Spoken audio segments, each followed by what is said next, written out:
Déjà qu'en temps normal, la garde partagée engendre des conflits, c'est encore plus vrai en période de pandémie. Il va y avoir 2 enfants d'une garderie, puis ces 2 autres grandes filles vont aller dans un service de garde différent. Ils vont toutes ramener ça à la maison. Ils vont revenir ici. J'ai un 3e enfant, un bébé d'1 an.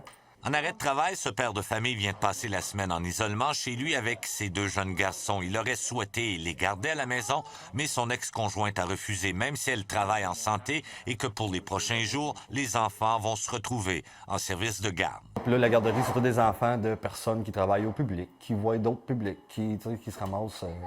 Fait que là, moi, il y a mon inquiétude. Là.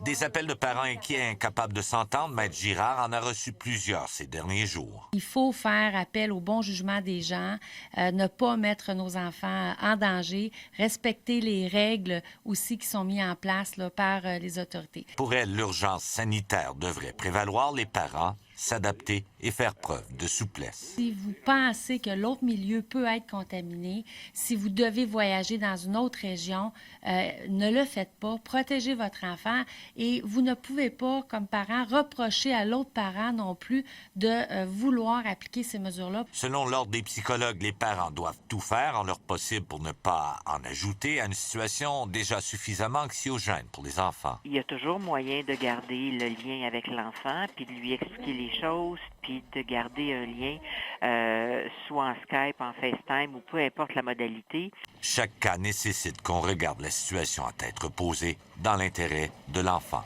Jean-François Desbiens, TVA Nouvelles, à Sherbrooke.